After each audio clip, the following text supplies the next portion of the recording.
alabanzas al Señor, diciendo de su gloria y majestad, Él es el Rey de Israel.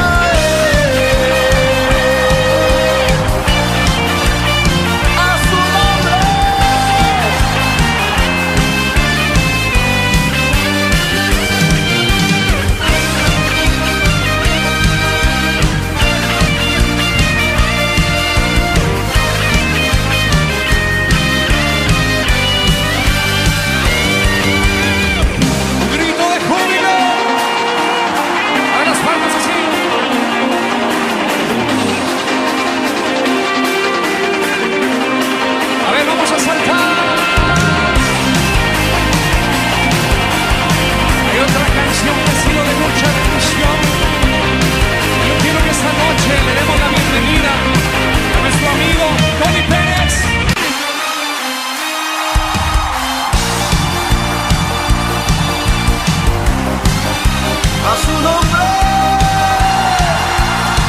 Es el Rey de toda la tierra. Vamos, dilo conmigo. No hay otro como Él. Vamos a decirlo con fuerza. Dilo conmigo. El Señor es mi Rey, mi todo. El Señor es mi luz, mi Rey. Dile el que te hace vibrar, el que me hace vibrar de gozo, el que guía mis pasos, el que extiende sus brazos. Díselo, el creador de los cielos. Una vez más fuerte. El Señor es mi Rey, mi todo. El Señor es mi luz, mi Rey, que me hace vibrar, el que me hace vibrar de gozo, el que guía mis pasos, el que extiende sus brazos. Díselo, el creador de los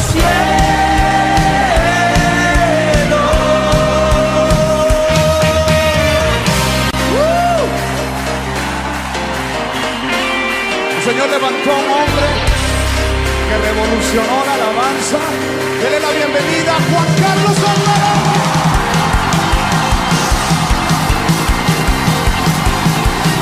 ¿Alguien tiene gozo? 1, 2, 3, oh. Cristo no está muerto. Está vivo. Mi Cristo no está muerto.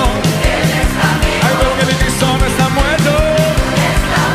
Lo siento en mis manos, en mis pies, en todo mi ser. Cristo no está muerto, está vivo. Cristo no está muerto, Él está vivo. Mi Cristo no está muerto, está vivo. Lo siento en mis manos, en mis pies, en todo mi ser. Cristo no está muerto, está vivo. Cristo no está muerto, no. Ay, pero que mi Cristo no está muerto. Lo siento en mis manos, en mis pies, en todo mi ser.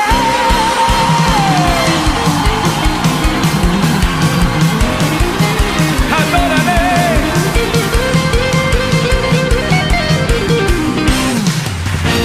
Y esta noche, ¿alguien puede cantar junto a Fermel Monroe?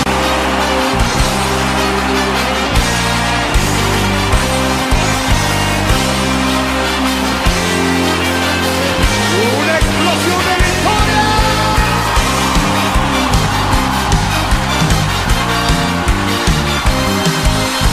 Estamos declarándolo, hay mucha forma.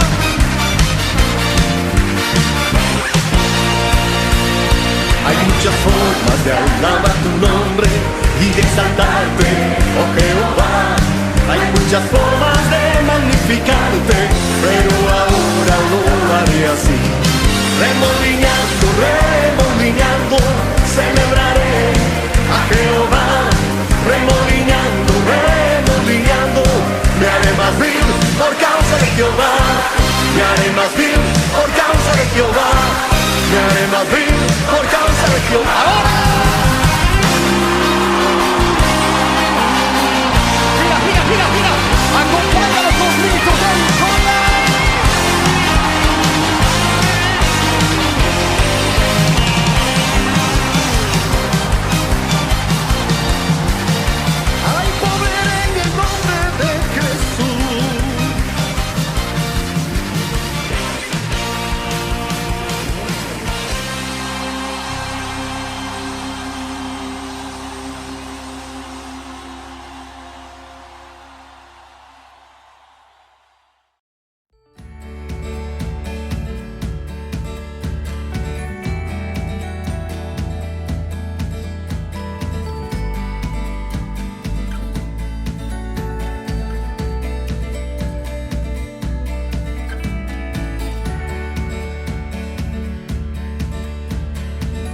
Que el Señor me los bendiga, hermanos, hermanas, amigos que se están conectando en este momento. Un día primaveral, un día domingo que lo vamos a dedicar a nuestro Señor. Y vamos a darle gracias a Él. Y quisiera que me acompañe en una oración. Ahí en su hogar, porque somos esa iglesia que entramos, que usted nos abre la puerta de su hogar para poder bendecirlos con una palabra de amor, una palabra de parte del Señor.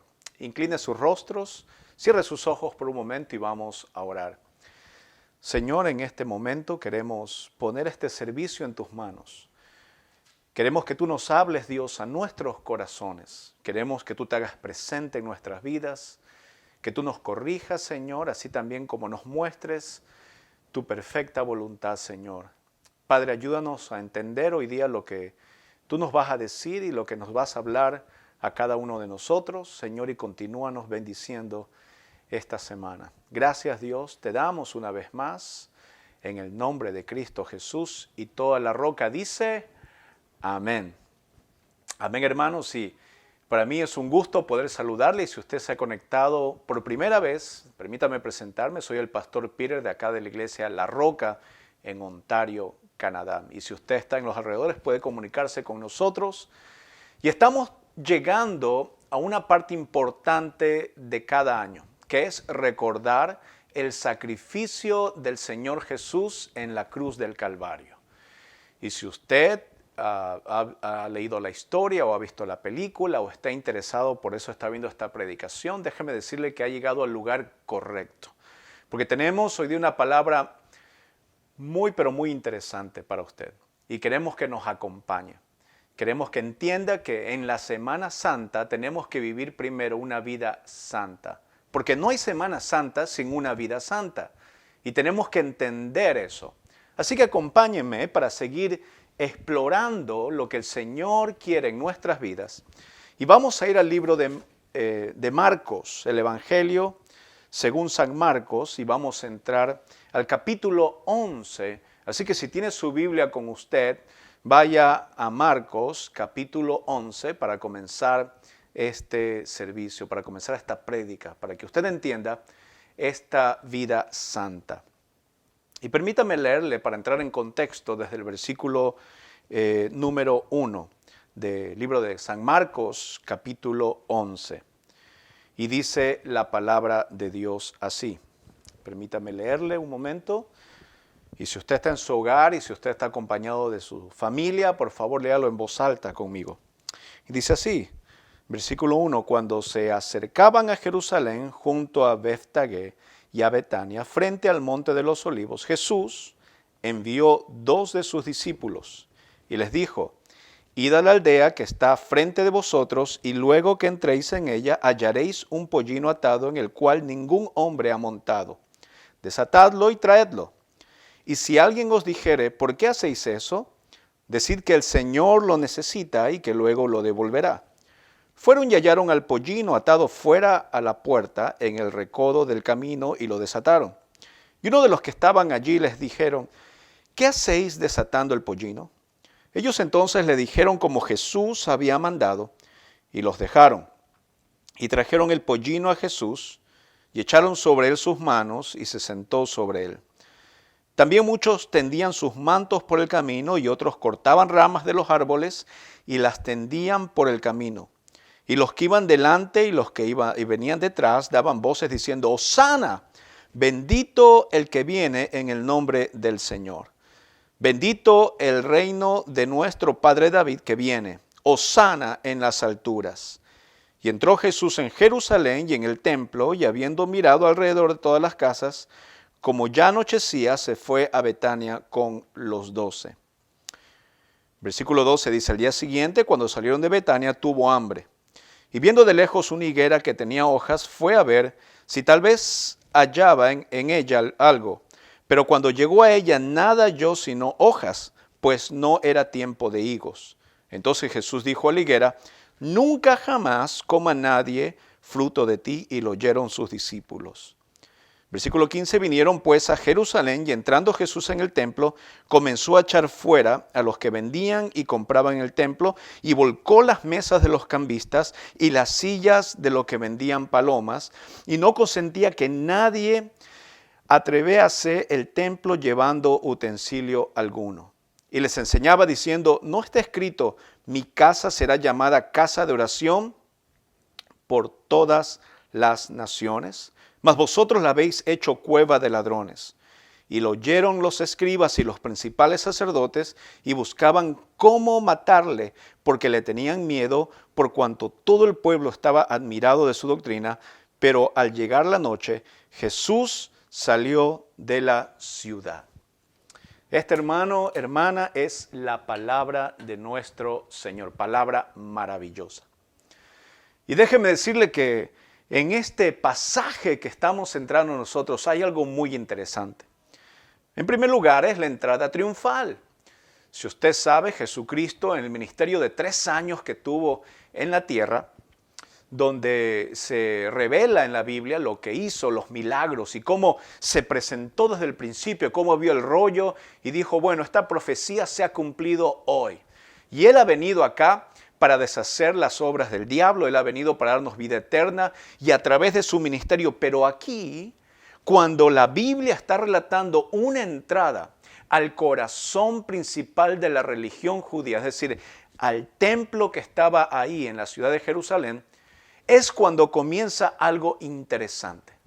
Y quisiera que si usted ha entendido la historia, si no la ha entendido, léala de nuevo, pero necesito que usted vea principalmente cómo las personas le dan de la bienvenida a Jesucristo. Jesucristo venía a predicar en ciertas regiones, dice que se acercó, ¿no es cierto?, y fue a Betania, fue frente al Monte de los Olivos y se quedó. Ese era el cuartel de Jesús en ese momento con los discípulos y con las personas que lo acompañaban. Hizo entrada triunfal montado en ese burro, ¿no es cierto?, que nadie lo había montado y la gente que estaba ahí le tendía las ramas, le tendía los mantos, ¿no es cierto?, y decían Hosana, bendito el que viene en el nombre del Señor, Hosana en las alturas, y la gente estaba tendiendo el camino a Jesús, donde pensaba la gente que venía a derrotar al gobierno romano. Pero ciertamente vamos a aprender o vamos a entender en la Biblia que el propósito de Jesús no era simplemente ganar una guerra contra un imperio, era ganar tu alma para el reino de Dios. Y una cosa no se compara con otra. Pero mucha gente en la segunda parte es la parte que muchos quizás tienen dudas acerca de la reacción de Jesús. Y es que Jesucristo siempre se lo reconoció como un hombre manso. Él dijo, sean mansos y humildes como yo. Aprendan de mí, dijo el Señor Jesús. Y cuando venimos a un pasaje específicamente como el del versículo 15 en adelante, nos encontramos con una historia diferente de lo que quizás para mucha gente es Jesucristo. Quizás para muchos Jesús es el bonachón del Nuevo Testamento que nos perdona todo, es a quien yo puedo ir como una tarjeta de crédito y pedir ayuda y auxilio cuando necesito algo, y es el último recurso para otros. Pero ciertamente esta historia de que un aspecto de Jesús quizás que usted no lo había visto nunca, refleja en algo lo que el pasaje en sí quiera decir en todo su contexto. Así que vamos a revisar un poquito más acerca de este pasaje y quisiera revelarle un poquito desde el versículo 15 y volverlo a leer para que podamos entender la reacción de Jesús. Dice, vinieron pues a Jerusalén y entrando Jesús en el templo, comenzó a echar fuera a los que vendían y compraban en el templo y volcó las mesas de los cambistas y las sillas de los que vendían palomas y no consentía que nadie atravesase el templo llevando utensilio alguno. Nadie podía entrar, nadie podía salir. En otros versículos dice, por ejemplo, el Evangelio de Juan, que Jesús hizo un lazo con cuerdas, es decir, un fuete. Eso era como un látigo y no nos dice el Evangelio si es que él empezó a pegarle a la gente con eso, solamente lo usó para ahuyentar a las personas. Pero sí podemos hacernos preguntas acerca de esto. La primera pregunta que se me ocurre, por ejemplo, es ¿por qué? ¿Por qué Jesús tuvo esta reacción? Y usted puede decir, bueno, pero a lo mejor una reacción de ver algunas cosas que hacían. Bueno, la vamos a ver. Pero también la otra pregunta que sería importante es decir, ¿cuál fue el mensaje? ¿Qué es lo que se revela del Padre, lo que Jesús quiere enseñarnos a nosotros? ¿Cuál es la lección espiritual de todo esto? Y es importante porque si vivimos una vida santa, vamos a entender mejor lo que se aproxima, es decir, la Semana Santa. Vamos a entender mejor el propósito de Dios y la vida y el sacrificio de nuestro Señor Jesucristo. Entonces, la primera cosa que le quiero hacer saber es que el Señor Jesús, en primer lugar, iba por segunda vez a Jerusalén, es decir, al templo. La primera vez dice que en el versículo 11 del capítulo 11 de Marcos, dice que Jesús entró en Jerusalén y en el templo, y habiendo mirado alrededor todas las cosas, como ya anochecía, se fue a Betania con los 12. Jesucristo fue, inspeccionó el templo, ¿no es cierto? Vio lo que había ahí y algo llevó el Señor. En otros evangelios dice que Él estuvo orando, algo llevó en oración, algo fue a meditar con Dios. Y es precisamente donde nosotros, en cualquier cosa que hagamos, tenemos que ver, ¿no es cierto?, que la voluntad de Dios tiene que estar presente en nuestra vida. Así que es valedero decir, bueno, ¿por qué Jesucristo reaccionó de esta forma? En primer lugar, algo vio en Jerusalén, ¿no es cierto?, en ese tiempo. Ahora, ese tiempo era el tiempo de la Pascua. Israel tiene muchas fiestas, en ese tiempo tenían muchas fiestas que se conmemoraba algo y tenía un significado, especialmente espiritual.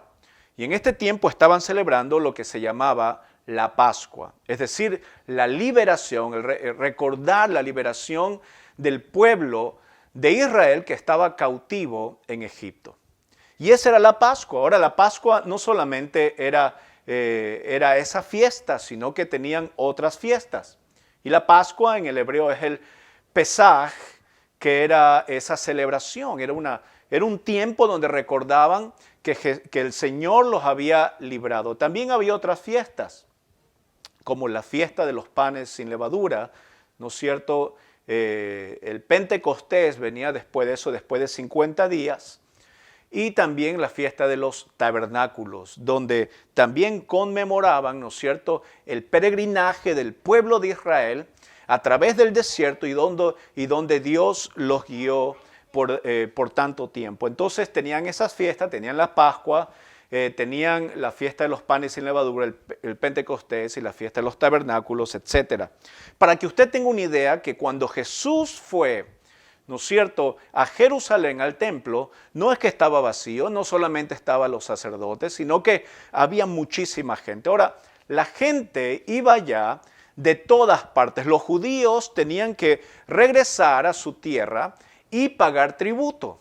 Pero no solamente pagar tributo, sino principalmente ir a ofrecer sacrificios, porque por ley los judíos tenían que ofrecer un sacrificio. Esa forma sacrificial que era hecho para los judíos es la representación del sacrificio de Cristo de una vez por todas para siempre. Para que usted no lo tenga que hacer, el Señor se sacrificó para que usted no tenga que ofrecer sacrificio, es decir, por su sangre nuestros pecados han sido lavados. Ya no tenemos que sacrificar nada. Pero el pueblo venía de todas partes. Eso era una cosa increíble. Venían de todos lados a pagar impuestos y venían por todos lados los judíos por la Pascua, es decir, para ofrecer. Ahora, la reacción de Jesús no fue una reacción puramente emocional, sino que dice la Biblia que entrando Jesús en el templo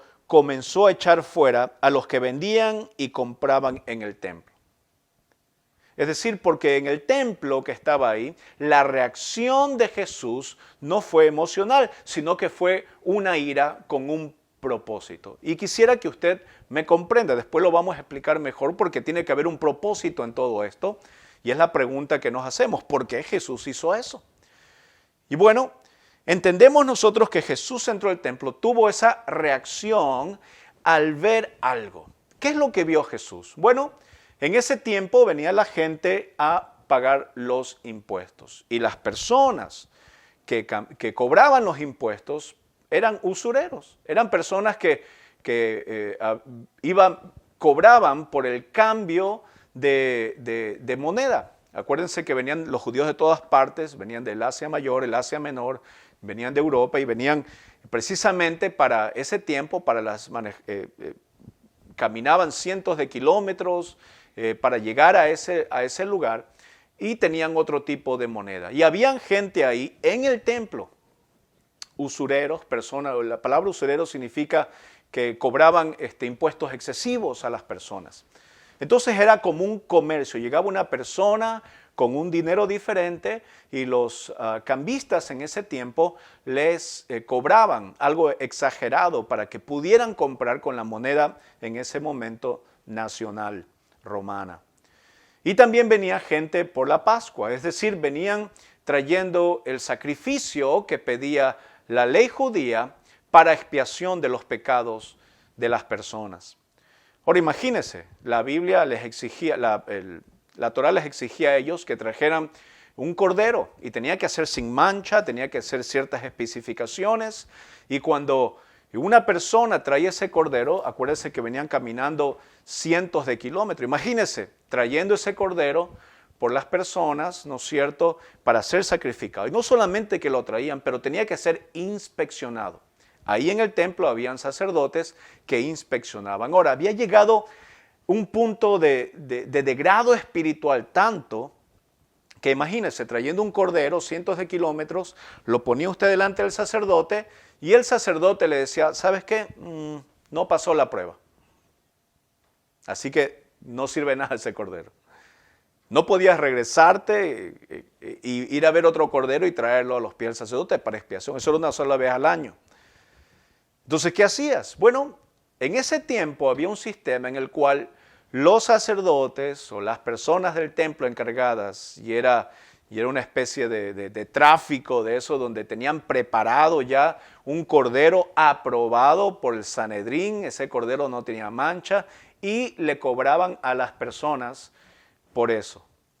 Entonces, cuando Jesús inspecciona, dice el versículo 11, se encontró no con la casa de Dios donde realmente tú vas y ofreces un sacrificio de corazón, sino que se encontró con negocios, se encontró con otro tipo de cosas, ¿no es cierto? No es que él no se lo esperaba, pero al ver eso fue, yo creo que con un sentimiento de indignación, y lo expresa él en el versículo 17, donde dice, no está escrito, mi casa será llamada casa de oración por todas las naciones, mas vosotros la habéis hecho cueva de ladrones.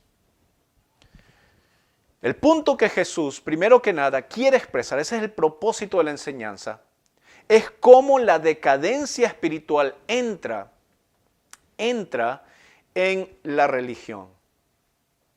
¿No es cierto? Entra en nuestras vidas una decadencia espiritual, donde Jesucristo lo expresa con una acción. ¿Y cuál es la acción de Jesucristo? Bueno, dice la Biblia que tumbó mesas, echó fuera y nadie podía entrar o pasar por el templo. Era tanta la indignación de Jesús, santa, que tuvo que actuar de una forma para salvaguardar la santidad de lo que es el corazón de la adoración hacia Dios. Hermano, yo le quiero decir una cosa, en este mundo que vivimos, en este mundo de pandemia que estamos ahora, tenemos que cuidar el corazón nuestro, que es el templo del Espíritu Santo, dice la Biblia. Porque de la abundancia del corazón habla la boca. Porque en nuestro corazón, de ahí salen los pensamientos, sean buenos o sean malos. Pero a veces, ¿qué pasa? Siendo el corazón principal de nuestra vida, hay una decadencia. Y a lo mejor usted por la pandemia, por lo que no está yendo al edificio, le está pasando. Pero déjeme decirle que tenemos que actuar, así como Jesucristo actuó. Jesucristo vio lo que estaba pasando, que el templo, el corazón de la religión judía, no era un lugar para encontrarse con Dios, sino que era un mercado. Ahora, había gente que iba ya inocente, había gente que no tenía otra opción, y había gente que no podía comprar tampoco un cordero. Bueno, les ofrecían también palomas porque era una opción para los más pobres. Recordemos que cuando José y María también fueron de regreso para ofrecer sacrificios, ellos llevaron palomas, ellos eran pobres.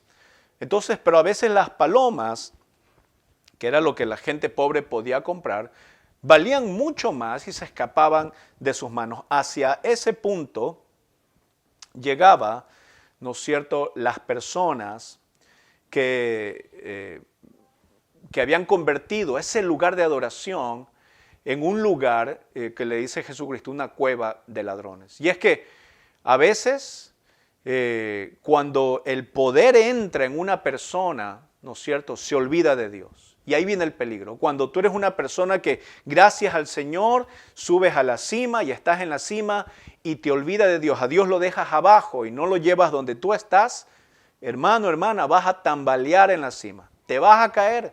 ¿Por qué? Porque no estás con el Señor. Y a veces la gente se vuelve indiferente. Te acostumbras y pierdes el sentido de la responsabilidad con Dios. Pierdes el sentido del amor a Dios. Por eso Dios le dice a la iglesia en el libro de Apocalipsis, tienes que volver a tu primer amor. Yo siempre veo a mi esposa, por ejemplo, cuando compramos. A mí me gustan las bebidas frías, a mí me gusta todo lo frío, ¿no es cierto? Pero mi esposa es lo opuesto de mí. Le gusta lo caliente, pero no le gusta algo caliente. No le gusta tibio, por supuesto. Pero no le gusta algo caliente, le guste algo que esté a punto de ebullición, ¿no? Que le queme la lengua, ¿no es cierto? Y cada vez, yo recuerdo, y he vivido con ella hace mucho tiempo, que al principio era algo caliente, después más caliente, después le decía, bueno, ponle el microondas más tiempo, después algo que ya está todavía haciendo burbuja y lo pone y se lo toma. Y yo he notado algo que se pierde cuando toma algo caliente, la sensibilidad en la lengua. Entonces cada vez que uno pide más cosa caliente, ¿no es cierto?, es menos sensible se hace la lengua. O sea, más soportas el calor, ya quieres algo más caliente y más caliente y más caliente, hasta que te queme, te requeme la lengua, ¿no? Hay gente que les gusta eso. Hay gente que tiene otro problema, por ejemplo, con las uñas, ¿no? Hasta que no le salga sangre de eso, esa satisfacción y todo eso, se vuelven insensibles. Hay gente, por ejemplo, a mí cuando me sale una herida y me sale una costra, una caracha o como usted le llame a la cicatrización de una herida. ¿No es cierto que causa placer estársela porque la piel se está uniendo y causa picazón y usted se está sacando eso, pero se le está infectando y se le está haciendo otra vez la herida? Bueno, así mismo pasa con la insensibilidad de un corazón que se aleja de Dios. Un corazón como el pueblo de Israel, como en el templo, donde los propios sacerdotes, donde la gente que estaba encargada de los sacrificios, donde las personas que estaban en el templo, ¿no es cierto? Recordemos que el templo tenía 3 etapas, donde estaban en el patio, donde estaban los que no eran judíos, ¿no es cierto? Estaban todos los cambistas, las personas que le hacían la vida fácil. Entonces una persona que venía a dar un sacrificio ya no lo hacía de corazón. Ya decía, bueno, pero ¿para qué me voy a tomar el tiempo de sacrificar ese animal, de criarlo, de alimentarlo, de cuidarlo, de saber que está bien para ir al templo? Si lo puedo comprar en el templo, si lo compro, voy, pago $10 y lo compro. ¿Para qué te vas a gastar, no? Hay gente que es así. ¿Para qué voy a leer la Biblia, hermano, pastor? Yo sinceramente no leo la Biblia, pero le puedo hablar de la Biblia. Hay gente que es así, créamelo. A lo mejor usted se identifica con uno de esos. Cree que porque se sabe un versículo o porque escuchó de Dios, ya tiene la habilidad suficiente y el derecho suficiente para hablar de cosas espirituales cuando su corazón está muy lejos de Dios. Entonces tiene que haber un cambio de vida. Jesucristo les enseñó un cambio radical de vida. Ahora, en ningún momento estamos diciendo que justificamos un acto de violencia, un acto que vaya en contra de las cosas, pero vemos que Jesucristo usó violencia, una violencia para guardar las cosas santas, hermano. ¿O usted cree que la violencia no se puede usar con un propósito específico? Yo le puedo decir algunas cosas. La violencia se usa para salvaguardar la integridad de un país. Un país tiene que ser cuidado, para eso hay un ejército, donde los que se alistan en el ejército saben que tienen que pelear hasta perder su vida para salvaguardar su seguridad y el territorio donde usted está viviendo y su familia. Se usa la violencia, por ejemplo, con la policía. Hay un crimen que se comete y la policía tiene que usar métodos violentos si es que las circunstancias lo ameritan. Y también algo personal, la defensa personal es muy importante, porque yo creo que si están haciendo algo a tu familia, tú o como hombre o como mujer o como hijo o como hija, no vas a usar algo violento para tratar de detener algo totalmente injusto, físico a lo mejor que está pasando con tu familia. Por supuesto que podemos usar la violencia en ciertas formas justificables, ¿no es cierto? Y que tengan common sense. No porque una persona tenga un pensamiento diferente del mío, ya voy a usar la violencia. Y hay mucha gente que usa la violencia, que usa los ataques, ¿no es cierto?, para denigrar a una persona porque solamente por el hecho de que no piensa igual o de que tenga posturas teológicas diferentes. Hermano, tenemos que saber distinguir una cosa de la otra. Lo importante que Jesús nos está diciendo aquí, en primer lugar, ¿por qué lo hizo? ¿Por qué lo hizo? Porque su casa, el corazón de Dios, la santidad de Dios tiene que ser cuidada y tiene que ser denunciada.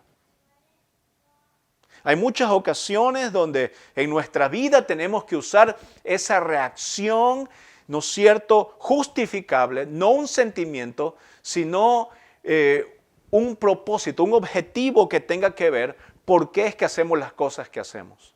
Y Jesús da razones, pero demasiadas obvias. El corazón del pueblo judío se había acostumbrado a ver todo este espectáculo de circo alrededor del corazón de llegar a Dios en ese tiempo. El corazón de la espiritualidad del pueblo judío se había convertido en un mercader.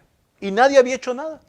Los discípulos fueron, vieron eso, se volvieron a Betania con Jesucristo y no hicieron nada. Jesucristo, yo creo que les dio tiempo a ver qué reacción tenían ellos. Se habían acostumbrado. No te puedes acostumbrar a una vida tibia, hermano. Si eres cristiano, tienes que denunciar las cosas inmorales. Me sorprende ver gente que tiene años ser cristiano, gente que profesa ser cristiana y se conforma a las cosas inmorales. Para ellos le da bien. No reclaman acerca de lo que está pasando, ni en su familia, ni en sus amigos. Se acostumbran a cómo. Entonces Jesucristo, al ver esto, reacciona de una forma diferente. Lo interesante aquí, ¿no es cierto?, es que Jesucristo no fue el único que se molestó por esto. Jesucristo no fue el único que se molestó, sino que también se molestaron otras personas. Veamos en el versículo 18 dice, y lo oyeron los escribas y los principales sacerdotes y buscaban cómo matarle porque le tenían miedo por cuanto todo el pueblo estaba admirado de su doctrina. Realmente Jesucristo no fue el único que se molestó, se molestaron las personas que estaban teniendo provecho de estas ventas, de estas transacciones que ellos querían hacer de dinero cambio de espiritualidad. Mercaderes del evangelio, mercaderes de lo sagrado, mercaderes del acercamiento a Dios. Y eso estaba mal, Jesucristo lo denuncia. Así que el único que se molestó no fue Jesús, sino también los escribas y fariseos. Ellos querían matar, a tal punto que querían matar a Jesucristo. No lo hicieron porque Jesucristo estaba con las multitudes y eran tan cobardes que les tenían miedo a las multitudes. Entonces vemos que la reacción de Jesucristo es una reacción justificada en la santidad. Ya sabemos por qué. Ahora, ¿qué enseñanza nos revela el Señor Jesús del Padre con esto? Bueno, la ira de Dios. No es la única vez que vemos la ira de Dios en su máxima expresión. Es más, La ira que tuvo el Señor en este momento de haber convertido su lugar, su casa, en ese momento como un mercader, no se compara en nada con lo que pasó en el corazón de muchas personas y lo vamos a ver. Pero la ira de Dios visitó en ese momento a Jerusalén. No es la única vez, porque Jesucristo fue y salió, pero cuando regresó, esa ira de Dios visitó a Jerusalén. ¿Sabe qué? La ira de Dios nos va a visitar de nuevo algún día. ¿Escuchó? Quizás sea en Semana Santa y usted quiere aprender a tener una vida santa. Bueno, usted tiene que tener una reacción contra el pecado. La vida santa significa que Jesucristo va a venir de nuevo por su iglesia. ¿Cómo usted lo va a esperar? Como las vírgenes preparadas, 5 vírgenes con sus lámparas encendidas, o como las insensatas que tenían sus lámparas, se habían acostumbrado. No, pero ¿sabe qué, pastor? Por el discipulado no voy porque llego muy cansado. ¿Sabe qué? No voy a ir al discipulado porque ¿sabe qué? El cuerpo es el templo, entonces necesito descansar. Mi templecito necesita descansar un momento, ¿no? Te acostumbras, te duermes. Te vas a caer algún día de las ramas donde estás durmiendo. Pero la Biblia dice que el Señor vendrá y cuando Cristo vuelva, va a venir ese día de la ira del Señor. ¿Sabes que aparece 24 veces en la Biblia? Aparece 20 veces en el Antiguo Testamento y 4 veces en el Nuevo Testamento. Esta frase, el día de la ira del Señor o el día del Señor. Cristo tomó la ira de Dios. En ese momento, Él manifestó, pero ¿sabes qué? Lo manifestó no solamente ese día que se airó Jesucristo, sino que también lo manifestó en la cruz del Calvario. La ira de Dios se manifestó aquí, pero también se manifestó en su Hijo. Ahora, no es la única vez. Recordemos, por ejemplo, que la ira de Dios se manifestó en el diluvio, donde la Biblia nos dice en el libro de Génesis que el mundo iba de mal en peor y Dios siempre ha tenido que parar esa maldad con su justicia. Y la justicia de Dios hizo en ese momento que venga un diluvio universal. También pasó con Sodoma y Gomorra. Recordemos que era una ciudad, ¿no es cierto? Ciudades que eran pecaminosas en extremo, donde habían todo tipo de pecado sexual. Y Dios tuvo que detener todo eso y lo hizo con fuego ardiente la ciudad. Destruyó a todos. Pero lo máximo que donde se demuestra la ira de Dios es sobre la cruz.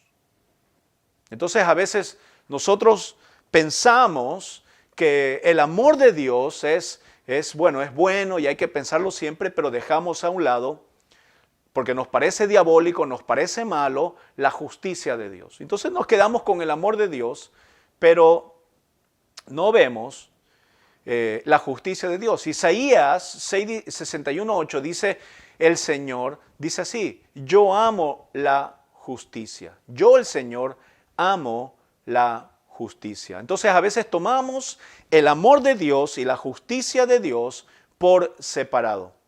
Pero el temor de Dios nos tiene que llevar a adorar al Señor. Y escucha, también nos tiene el temor del Señor, el saber que el Señor es un Dios de ira, nos tiene que llevar a modificar nuestra conducta y nuestra espiritualidad. Nos tiene que alinear con un Dios que es amor, que es misericordia, pero que también es justicia. Y esa justicia se demostró en la cruz del Calvario. En 2 Corintios 5:11, el apóstol Pablo dice, conociendo el temor al Señor, persuadimos a los hombres. Es decir, usted conoce lo que es Dios capaz de hacer. De cómo Dios a través de la historia ha mostrado su ira. Y por ese amor a las personas es que nosotros, dice el apóstol Pablo, predicamos. Romanos 8 dice, Abba Padre. Pero también Hebreos 12:29 dice que Dios es fuego consumidor. ¿Cómo consolidamos estas dos estas dos cosas, el amor de Dios y la justicia de Dios, bueno, la cruz es el mejor ejemplo donde usted podemos ver que se demuestra el amor, que aún siendo pecadores, Cristo murió por nosotros. Pero también muestra la justicia de Dios, donde el Hijo de Dios pagó por los pecados del mundo. Pero nosotros nos hemos acostumbrado a no pensar como la ira de Dios, sino como lo que usted ha vivido siempre, la ira del hombre. Por ejemplo, cuando algo interviene en nuestras metas, ¿no es cierto? Cuando tenemos un objetivo y vamos manejando a un trabajo y alguien se nos cruza y lo mandamos a freír papas a la China. ¿No le ha pasado eso? Usted tiene ira, pero esa ira no tiene ningún objetivo. Es solamente un sentimiento de hacerle daño a una persona porque sí. Hemos aprendido que la ira del hombre se manifiesta cuando no hacen lo que yo quiero. Cuando mis hijos no hacen lo que yo quiero, me enojo y les empiezo a gritar y les digo, ¿por qué? ¿Por qué? ¿Por qué? Pero no es una justificación para mi actuar. No hay un objetivo en enojarme. Tengo que enseñarles, ese es el objetivo. También la ira del hombre interfiere en lo que no pienso, en lo que las personas piensan diferente que mí. Yo me enojo y la ira, cuando me pongo con ira, la ira del hombre ofende, pisoteamos a las personas y las denigramos, ¿no es cierto? Pero esa no es la ira de Dios. La ira de Dios no es como usted se enoja. La ira de Dios, ¿saben qué está basado? En la santidad de Dios. Tiene un propósito y tiene un sentido. Cuando vemos en la palabra de Dios que la ira de Dios es un propósito específico que algún día va a venir y va a juzgar de una forma justa, no injusta, empezamos a pensar que tal vez estamos pensando que la ira de Dios es como la ira del hombre, pero no es así, mi querido hermano. La ira de Dios es la santidad dirigida hacia el pecado. Es decir, la ira de Dios se manifiesta contra los poderes del mal, contra el pecado que hay. Entonces podemos ir entendiendo que no es que Dios odia y pisotea a una persona así porque sí, sino que Dios, por ejemplo, a través de la historia ha demostrado su ira para salvaguardar la santidad. Porque hay muchas personas, como lo dice el libro de Corintios, que muchas personas usando las bondades, ¿no es cierto?, defienden la maldad. Y nosotros tenemos que entender que no es así. Hay otras personas que dicen, bueno, Dios odia el pecado.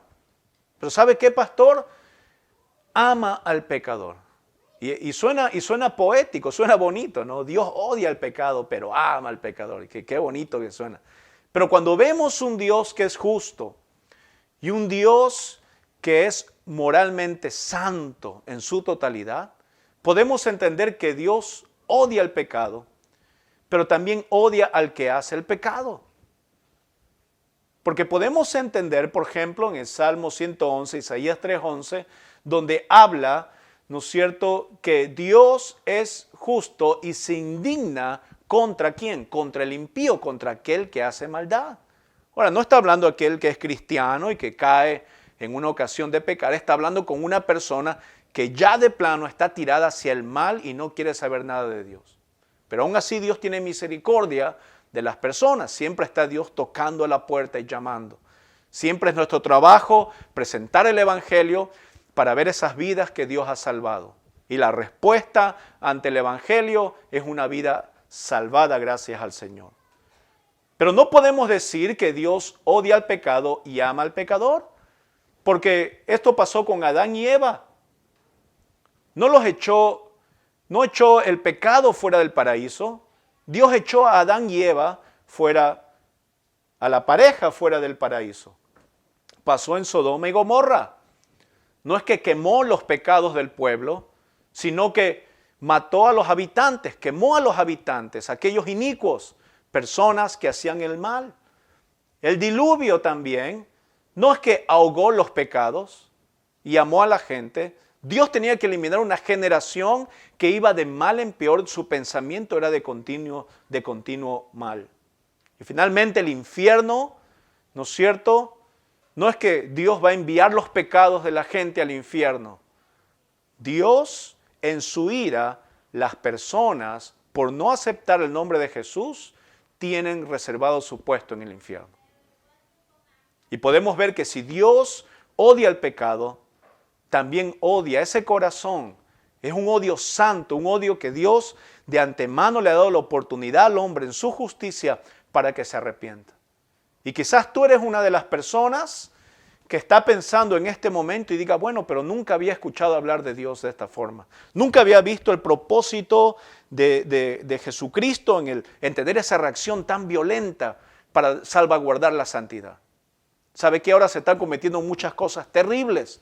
En Estados Unidos, en Canadá, en todas partes del mundo, legalizando con la justicia social, con el mal llamado derecho de cada persona, etcétera, etcétera. Se está legalizando un montón se están matando niños, se están matando en los vientres de las madres, legalizando y de sus propios impuestos saliendo cosas para todo el plan diabólico que pueda ser usado para acabar con la santidad de Dios. Pero ¿sabes qué? La ira de Dios y la misericordia de Dios y el amor de Dios, todo eso en un solo paquete se está haciendo presente también en el mundo.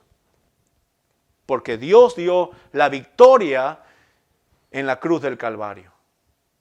¿Cómo sabemos eso? Bueno, esa victoria se logró en primer lugar por la ira de Dios. Porque Dios tenía que descargar su ira sobre la humanidad. Y no lo hizo sobre ti, no lo hizo sobre mí, no lo hizo sobre tu primo, sobre tu hijastro, sobre tu cuñado. ¿Sabes con quién lo hizo Dios? Con su Hijo. Al único Hijo. Él envió a su Hijo a este mundo, sacrificándolo para que tú y yo, que merecíamos el mal, pudiéramos ser salvos. Hermano, ¿cómo vas a vivir una Semana Santa sin una vida santa?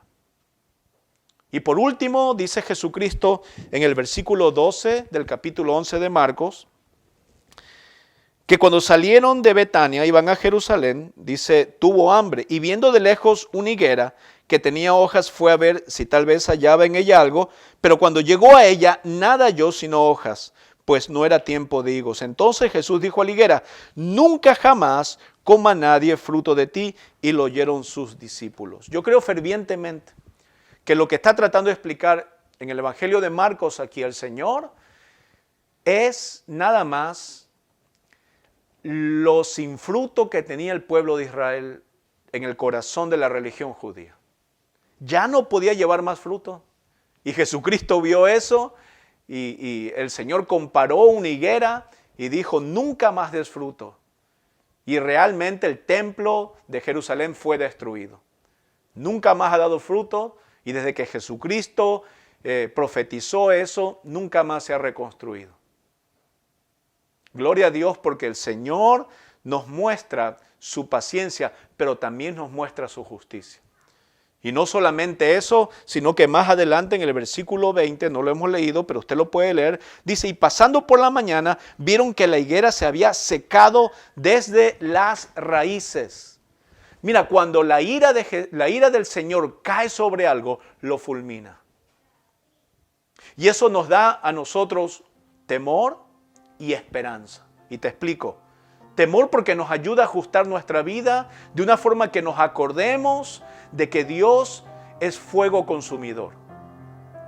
Y esperanza porque sabemos que todos los sufrimientos que estamos pasando los hijos de Dios en este mundo, algún día se hará justicia y seremos nosotros los que viviremos por siempre en paz con el Señor.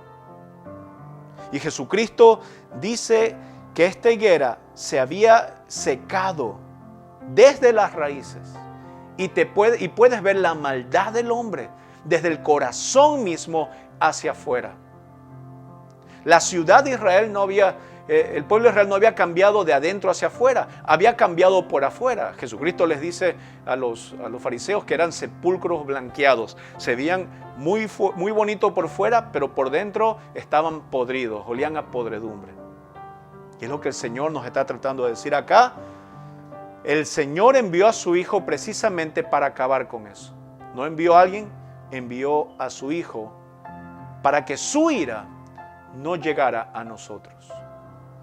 Dios te quiere hablar en este momento y te quiere decir en este momento que Él te quiere purificar, así como purificó el templo, así como eliminó esa maldad, eliminó esa falta donde el pueblo ya se había acostumbrado al pecado, a estos cambistas, a estos ladrones, a estas personas que se aprovechaban de la gente, y los sacerdotes veían y el pueblo se había acostumbrado y nadie hacía nada. En este momento Dios te está llamando a que vivas una vida santa, no que uses la Semana Santa como una ocasión de fiesta y de vacaciones, voy a hacer lo que yo quiero, sino que para que cambies de vida.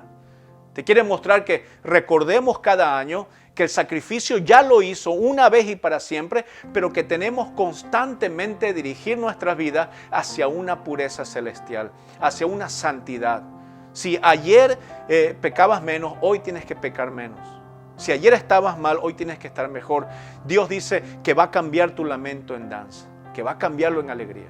Si has tenido malas noticias, ora al Señor, porque después le dice, y quiero terminar con esto, dice el Señor Jesús, tened fe en Dios, en el versículo 22 del capítulo 11 de Marcos, tened fe en Dios, porque de cierto os digo que cualquiera que dijera este monte, quítate y échate en la mar, y no dudar en su corazón, sino creyere que será hecho lo que dice, lo que diga le será hecho. Por tanto os digo, que todo lo que pidiereis orando, creed que lo recibiréis y os vendrá. Y cuando estéis orando, perdonad si tenéis algo contra alguno, para que también vuestro Padre que está en los cielos os perdone a vosotros vuestras ofensas, porque si vosotros no perdonáis, tampoco vuestro Padre que está en los cielos os perdonará vuestras ofensas. Dios te da una perspectiva de lo que realmente Él estuvo peleando.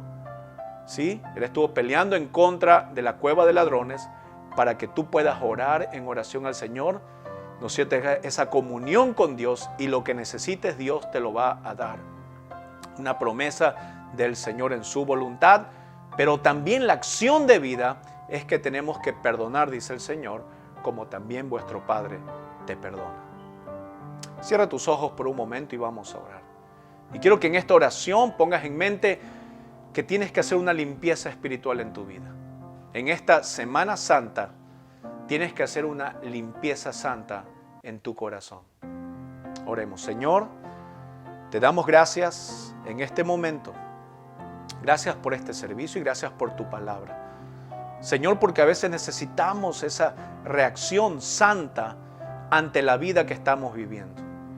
Señor, corregir de una vez por todas, decir, creo en Dios, en oración Dios me lo va a suplir. Pero Señor, no quiero vivir en pecado. No quiero ser hipócrita, Dios, de decir una cosa con mi boca, pero en mi corazón pensar diferente.